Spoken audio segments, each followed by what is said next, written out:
நமஸ்காரம். நமக்கு ஒருத்தரை பிடிக்குமானால் அவரை ரொம்ப உயர்த்தி வைத்து பேசுவோம். அதற்காக அது முழுவதும் உண்மையாகி விடாது. அவருக்கு உண்மையிலேயே பெருமை இருக்கலாம், ஆனால் இல்லாத பெருமைகளையும் சேர்த்து சொல்லி ஆரோ 4 பேரையோ 4000 பேரையோ திருப்தி செய்வதற்காக பேசிவிடலாம். அதற்காக அது உண்மையாக போவதில்லை. அது கொஞ்ச நாளைக்கு மக்களின் மனத்தையும் கவரலாம்,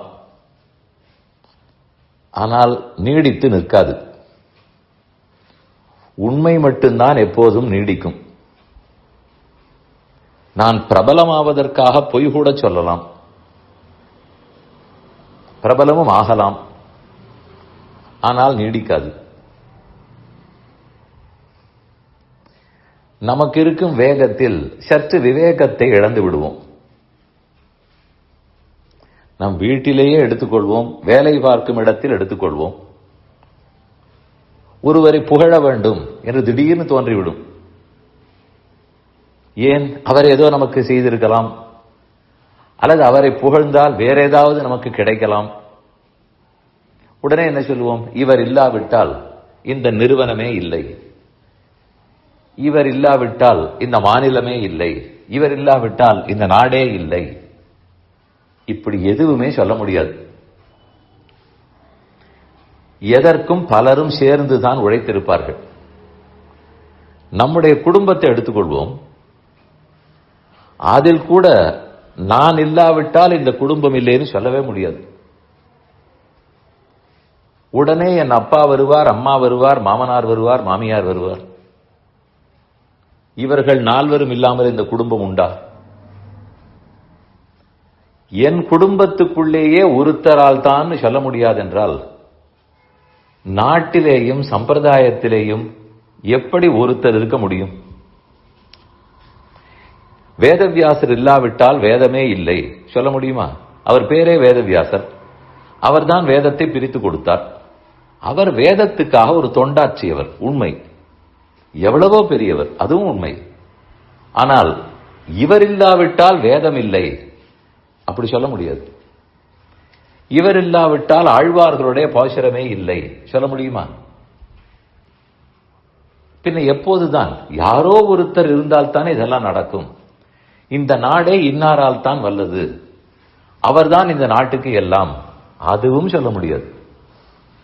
காடாகட்டும், நாடாகட்டும், வேதமாகட்டும், எதுவுமாகட்டும், அனைத்துக்கும் இவர் இல்லாவிட்டால் இல்லை என்பது ஒரே சர்வேஸ்வரன் பகவான் ஒருத்தருக்கு மட்டுமே பொருந்தும். அதை தவிர யார் விஷயத்தில் நாம் சொல்ல போனாலும் ஓரளவு பொருத்தமாக இருக்குமே தவிர முழுவதுமாய் பொருத்தமாக இருக்காது. பின் எதற்கு அப்படி சொல்லுகிறார்கள்? சொந்த விருப்பம், வேற ஏதானும் யாரையாவது திருப்திப்படுத்துவதற்காக இருக்கலாம். சரி, இப்படி பேசுவது உண்மையா சொல்றார்களா பொய்யா?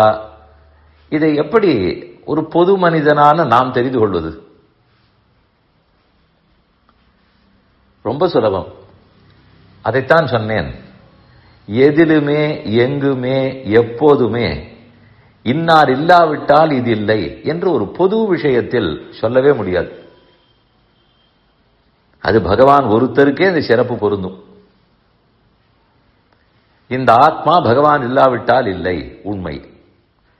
இந்த பிரபஞ்சமே அவர் அந்தராத்மாவாக இல்லாவிட்டால் உண்மை, உண்மை. இது மட்டும்தான் சொல்ல முடியும். அப்ரஹ்மாத்மக தத்துவம் இல்லைன்னு சொல்லுவார்கள். அதனால் தான் இதை சனாதனம் சனாதனம்னு சொல்லிக் கொண்டிருக்கிறோம். எந்த ஒரு தனி மனிதரின் பேரிலும் ஒன்று சார்ந்திருக்கும்னு சொல்ல போனாலே அது சனாதனமாக இருக்காது, அது நீடித்து நிற்காது. பின் அவ்வப்போது அப்படித்தான் பேசுகிறார்களே, ஓஹோன்னு அவரவருக்கு விழா எடுக்கிறார்கள், கொண்டாடுகிறார்களே. கண்டிப்பா செய்ய வேண்டியதுதான். வால்மீகி பகவான், நாரத பகவான், வியாச பகவான் சொல்லலாம். ஆனால் அவர்களுக்கே அது தெரியும் தாங்கள் பகவான் இல்லை என்று. பகவான் ஒருத்தர்தான் பகவான். உபசாரத்துக்காக சொல்லும் வார்த்தைன்னு இந்த விஷ்ணு புராணமே குறிப்பிடுகிறது. அதனால் இது நாம் விரும்பி இருக்கிறோம், பாப்புலரைஸ் பண்ண வேண்டும், ஒரு நரேட்டிவ் பில்டு பண்ண வேண்டும், இப்படின்னு நமக்குன்னு ஒரு ஆசைப்பட்டியலை வைத்துக் கொண்டு இதெல்லாம் எழுதி கொண்டிருக்கலாம், பேசிக் கொண்டிருக்கலாம். கொஞ்ச நேரத்துக்கு பாப்புலாரிட்டி கிடைக்கும், ரெட்டாரிக்காக இருக்கலாம், கொஞ்சம் சென்சேஷன் உருவாகும், இதெல்லாம் நடக்குமே தவிர உண்மை ஒரு நாளும் மாறவே மாறாது. அதை நான் பேசுகிறேனா இல்லையா என்பதுதான் விஷயமே. உண்மை எப்போதும் சிறப்பாகத்தான் இருக்கும்.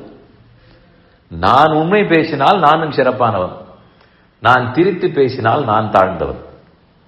அதனால் இது பேசும் நான் தான் ஒவ்வொருத்தரும் நாவடக்கத்தோட உண்மைதான் பேசுகிறோமா, அல்லது நம்மையோ யாரையோ திருப்திப்படுத்துவதற்காகவும் பாப்புலர் ஆவதற்காகவும் பேசிக் கொள்ளுகிறோமா என்று பார்க்க வேண்டும். இது நம் குடும்பத்தில் ரொம்பவே முக்கியம். யார் இல்லாவிட்டாலும் யாரும் இல்லை என்று சொல்லவே முடியாது. அதற்கு தகுதி ஒருத்தருக்கு மட்டும், அந்த பரம்பிரமமான பகவான் மட்டுமே.